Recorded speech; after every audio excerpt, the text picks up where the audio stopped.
안녕하세요. 네. 회장님은 가족 누굴 잃으셨어요? 네, 저 친형님하고 외삼촌을 잃었습니다. 형님, 외삼촌 두 분이나? 네네. 지금 그 파악된 피해자 숫자가 전부 몇 명이나 됩니까? 예, 여순 사건 때 군사 폭력, 여보세요? 예. 국가 폭력에 의해서 학살된 희생자는 우리 여수순천 구례 관양 보성 지역에서 약 11,300명이 희생됐습니다. 11,300명? 네네. 그런데 지금 이제 재심 결정이 난 그 관련 기사를 쭉 제가 보니까 뭐 네네. 그냥 반란군에 가담하고 협조했다는 혐의로 체포 감금되고, 근데 수사를 어떻게 받았는지, 재판을 어떻게 받았는지 아무런 기록이 없다면서요? 맞습니다. 예. 그럼 실제 어떤 일이 벌어졌던 겁니까, 그때? 그때 저는 나이가 9살이 된 그 상황을 좀 잘 기억을 못합니다. 예. 하지만 그 주변 어르신들한테 이 얘기를 들으셨을 거 아닙니까? 네, 그렇습니다. 어떤 일이 벌어졌대요? 그때 당시에 미군정에 의해서 이제 말하자면 포고령이라고 해가지고 말이죠. 예. 정식 재판 절차 없이 예. 체포해서 끌려가서 상교시키고 그래서 말하자면은 억울하게 영문도 아무 영문도 모르는지 어디로 끌려가는지 모르는지 끌려가가지고 예. 총살을 당하는 그런 참혹한 역사가 있습니다. 예. 그렇게 억울하게 희생당했으니 이거 바로잡아 주세요라고 재판을 청구했는데 그게 다 기각됐던 겁니까? 그렇습니다. 이번에 이제 재심 결정이 나게 됐는데 그 대법원의 결과에 대해서 어떤 느낌이 드세요? 정말 반가운 일이고요. 네. 저희들 입장에서는 희망을 갖게 됐습니다. 네. 만약에 이제 최종적으로 인용 결정이 내리면은 지금 이 유가족분들이 육분들이 지금 많이 지금 말하자면은 이제 재심 청구를 할 거고요. 네. 또 저희가 지금 국회에 결의 중인 특별법도 탄력을 받게 됩니다. 그렇죠. 네네. 네. 무려 학살된 분만 11,300명이라고 아까 말씀하셨는데. 그렇습니다. 그 지역이 여순 사건 말하자면 여수가 사건 발생지입니다. 예. 여수의 정부군인 그 당시 이승만 정부군인 14연대가 저장을 했습니다. 예. 그래서 제주도 4.3 사건을 진압하라는 명령을 그렇죠. 그럼 같은 동포를 학살할 수 없다. 예. 그래서 이제 부당한 명령이다 그래가지고 그때 군인이 분기를 해서 그 사건이 발생된 겁니다. 그렇죠. 네. 그래서 저희 지금 이 희생자들이 그 당시 여순 사건을 진압하려는 강주 오연대가 주장하고 있었습니다. 네. 강주 오연대 군인들이 이제 여순 사건을 진압을 내려오고요. 예. 부산에 3년대 김종원 이끌고 와가지고. 예. 정말로 여수시에 있는 젊은 사람들 전부 다 이제 그 당시 여수시의 정산초등학교가 있었습니다. 네. 그 정산초등학교에서 전부 모여놓고 윤전형에다가 집합시켜놓고. 예. 손가락 전부 다 삭혀있는 거예요. 그래가지고 우리 여수에도 집단적으로 학살하는 곳이 있습니다. 그게 어디냐면은 이제 여수시 만흥동인데요. 예. 125명을 끌려가서 그 집단으로 총살시켜서 집단 학살. 그 시체를 불에 태워가지고 한 곳에다가 모두 그 시체를 묻어놓은 곳이 여수에 지금 있습니다. 네.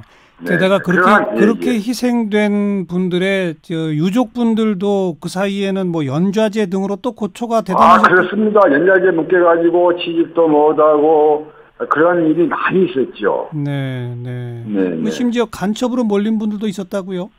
그렇습니다. 우리 유족분 한 분이 9년 전에 간첩으로 눈을 싣고 3년간 억울하게 옥살을 해서 풀려나가지고 나중에 재심 청구해가지고 모든 눈을 벗고 무죄 판결을 받은 사람이 있습니다. 예. 네네. 우리 유족분이 한 분이 계십니다. 네. 예. 참, 온갖 고초를 다 겪고 70년이 흘렀는데, 이제서야 법원에서 재심을 좀 해보자, 이런 결정 내려진 거 아니겠습니까? 이제 법원에서 구체적으로 뭐가 밝혀져야 한다고 보세요?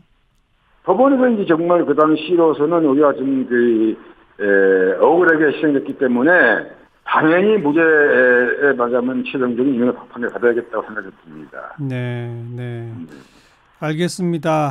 네네. 이제부터라도 좀 정의가 바로 잡혀졌으면 좋겠고요. 오늘 그렇습니다. 네. 저희가 이번에 이제 재심 청구가 받아들인 것에 대해서도 환영하고요. 네. 앞으로 우리 유족분들이 많은 기대를 갖고 있습니다. 예. 여기까지 말씀 들을게요. 고맙습니다. 감사합니다. 여수유족회 황순경 회장이셨고요. 자, 여수 순천 11구 사건 진상규명 및 희생자 명예회복 보상에 관한 특별법안, 이게 한 20년 전부터 매번 국회에 발의됐다 폐기됐다 했고요. 이번 20대 국회에도 벌써 5건이나 발의가 됐습니다. 가장 먼저 이 특별법안을 내셨던 분이 민주평화당의 정인화 의원이세요. 연결해 봅니다. 정 의원님 나와 계시죠? 네, 안녕하세요. 예. 조금 아까 황순경 회장께서도 잠깐 소개하셨는데, 우리가 과거에는 여순 반란 사건 이렇게 우리가 보통 들어왔던 거 아니겠습니까? 그렇습니다. 근데 이게 사건의 실체는 그 4.3 항쟁을 무력 진압하라고 그 지역에 있는 군부대한테 명령을 내렸고, 그 부당한 명령을 들을 수 없다라고 항고하면서 시작된 거라고요. 이 사건의 실체가 뭡니까?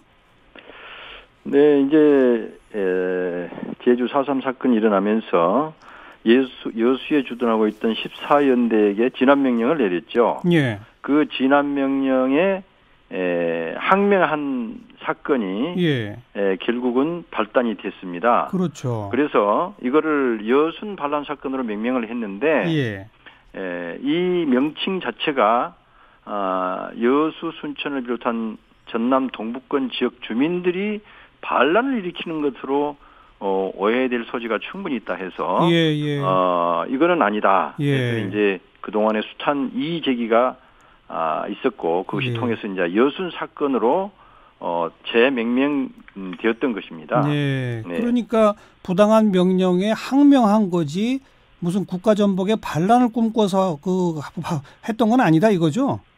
국가전복의 기획 의도가 있었는지 그 상세한 내용은 이제 앞으로 역사가들이 다시 심판을 분석을 해야 된다고 봅니다. 네. 왜냐하면 제가 아는 범위 내에서는 그 당시 남로당 계열의 군인들 일부가 이 주동을 한 것으로 그렇게 드러나 있기 때문에 이 사건의 실체에 대해서는 분명히 이제 역사가들과 많은 분들의 어떤 분석 합의에 의해서 이제 규명이 돼야 될 것이고요. 그런데 전부 다 묶어서 그냥 반란 사건 이렇게 하는 건 문제가 있다 일단. 그거는 문제가 큰 것이고요. 네. 이 사건의 여순 사건의 본질은 결국은 공권력에 의한 무고한 양민 학살입니다. 그러니까요. 거기에 초점이 맞춰져야 된다고 저는 보고 있습니다. 그러니까 지금 앞에 황순경 회장님 이야기를 들은 것처럼 그런 이게 그 당시 그들은 반란군이라고 지칭했지만 그게 반란군인지 아닌지도 일단 그 실체 규명이 필요한데 그들에게 협조했다라는 그냥 누명을 씌워서 정식 수사나 재판 과정도 없이 학살당한 분들이 어마어마하다는 거 아니겠습니까? 그것이 핵심입니다. 네. 예를 들면 총을 들이대고 양식을 내놔라 했을 때 양식을 안 내놓을 사람이 어디가 있겠습니까? 그 양식 내놨다는 그 이유 하나만으로 또 짐을 좀 들어줬다는 그 이유 하나만으로 사람을 재판 절차도 없이 즉결 처분에 의해서 학살한 겁니다. 이거는 명백히 인권도 없는 것이고 무조건 공산주의자로 모든 주민을 몰아서 집단 학살을 한 우리 현대사의 비국정의 비극이다. 저는 이렇게 보고 있습니다. 그래서 일각에서는 우리가 제주를 다시 성격 규정해서 제주 항쟁 이렇게 또 부르고 있지 않습니까? 그처럼 여수 순천도 여순 항쟁이었다라고 주장하시는 분들도 있더라고요. 그 부분도 저는 일리가 있다고 보고요. 다만 그에 또 반론을 제기하는 분들도 있기 때문에 이 성격 규명에 대해서는 조금 더 우리가 논의를 좀 거쳐야 될 것 같고 가장 중요한 것은 제가 조금 전에 말씀드린 것처럼 그럼에도 불구하고 공권력이 죄 없는 양민을 학살했다는 거. 예. 이거는 정말 씻을 수 없는 예. 우리 현대사의 비극이고 네. 우리 공권력의 엄청난 실책이다. 이런 차원에서 접근을 해야 되지 않을까 그렇게 생각을 합니다. 그래서 정인화 의원이 20대 국회 들어서 가장 먼저 그 특별 법안을 내셨는데 그 특별 법안의 주요 내용은 어떤 것들입니까? 네, 방금 그 말씀하신 것처럼 우선에 억울하게 희생된 분들의 진상 규명이 있어야 됩니다. 예. 예, 왜 죽어야 하는지도 모르고 죽어갔습니다. 이분들은. 예. 예. 그렇기 때문에 진상 규명이 첫째고. 예. 그다음에 이제 이분들이 그 동안에 우리 우리말로 빨갱이라는 그 누명을 예. 그 받고 예. 심지어는 주민들이 연좌제에 의해서 그랬죠. 공직에도 나아가지 못하는 후손들이 네. 그런 불이익을 당했기 때문에 예. 그런 억울한 누명을 벗어야 됩니다. 그래서 예. 명예회복이 있어야 되고 예. 그다음에 이들을 기리는 추모 사업도 있어야 된다. 예. 그리고 최종적으로는 보상을 반드시 해줘야 된다 하는 게 제가 발의한 여순 사건 특별법의 주요 내용이라고 볼 수 있습니다. 보상은 어떤 분들을 대상으로 어느 정도의 보상이 필요하다고 보십니까? 그 정도와 방법에 대해서는 이제 구체적으로 전문가들이 해야 할 영역으로 보고 있습니다. 네, 네. 다만 보상이 필요한 이유는 우리가 모든 사건의 끝부분은 전부 보상으로 마무리가 됩니다. 예. 예를 들면 교통사고가 났을 때 가해자가 누구고 피해자가 누구고 그다음에 어느 정도 가해 요인이 있고 피해 요인이 있다 하는 것을 밝히는 것으로 끝내서는 안 되지 않습니까? 그렇죠. 가해자는 그에 따른 보상을 해주는 것이 원칙이다. 예. 국가가 그동안에 숱한 억압을 하고 가해를 했기 때문에 그에 대한 보상을 해주는 것은 당연한 이치다. 네. 이런 뜻으로 제가 법안에다 담았다 이렇게 말씀을 드립니다. 그러니까 세부적인 내용은 이제 뭐 시행령이나 이런 데서 더 좀 논의가 필요하겠으나 그렇습니다. 일단은 진상 규명하고 희생자 명예회복하고 추모 사업도 할 수 있도록 하고 그리고 보상도 가능하도록 일단 법적 근거를 마련하자 이 말씀이네요. 그렇습니다. 그런데 이 법이 뭐 한 20여 년 가까이 계속 제출됐다가 폐기되고 제출됐다 폐기됐다면서요? 네, 그렇습니다. 왜 이게 처리가 안 되어 왔었습니까? 그동안에? 이게 지금 제16대부터 19대까지 계속 이렇게 발의가 됐다가 자동 폐기되고 그랬는데 예. 이 여순 사건이 발발했던 1948년부터 시작해갖고 현재까지 역대 정부를 관통하는 망령이 하나 있습니다. 뭡니까? 그 망령이 바로 양민 학살을 부정하는 것입니다. 말하자면 공권력이 양민 학살을 하지 않았기 때문에 이거는 당연한 하나의 사건이다. 이런 인식이 지배적이었죠. 그러다 보니까 역대 정부가 전부 반대를 해왔습니다.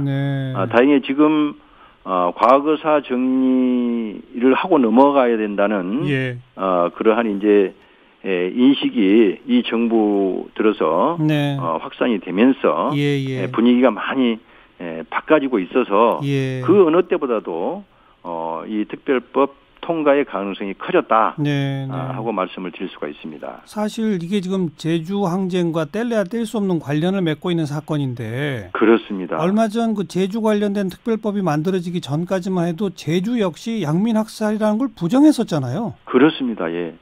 같은 연장선상에서 이제 여수 순천도 다시 들여다봅시다 이 얘기로군요. 네, 그 제주 4.3 사건이나 그 다음에 여순 사건이나 그 내용은 대동소이합니다. 근데 제주 4.3 사건 특별법은 이미 제정이 됐습니다. 그러니까요. 그리고 노글리 사건법, 그 다음에 거창 사건법도 전부 특별법으로 제정이 됐습니다. 유독 지금 여순 사건 특별법만 제정이 안 되고 있어서 이거는 형평성 차원에서도 문제가 되는 알겠습니다. 것이고, 그래서 반드시 통과가 돼야 된다 이렇게 보는 겁니다. 오늘 대법원이 이 재심 결정을 내린 것도 특별법 통과에는 아주 긍정적 분위기가 되겠네요. 그렇습니다. 대법원이 정말 올바른 판단을 했다고 저는 보고 있습니다. 적법한 절차도 없이 재판 절차도 없이 죽어간 사람이 많고 그 당시 재판을 받았다고 했지만 재판 기록이나 아무런 그 재판에 필요한 어떤 그 자료, 그다음에 재판의 이유 이런 것도 없는 그런 재판이었습니다. 그것도 일부만 재판을 받았던 것이고, 맞아요. 나머지는 전부 즉결 처분에 의해서 현장에서 총살 당한 사람들이 많습니다. 심지어는 일본도로 이 난자당에서 죽은 사람도 있었고요. 비참한 그런 사건이었습니다. 아무쪼록 오늘 이 대법원 판결 등등을 계기로 이번 국회에서는 꼭 이 특별법 좀 만들어질 수 있게 앞장서 주시기 부탁을 드리고요. 고맙습니다. 네네. 네, 민주평화당의 정인화 의원이었습니다.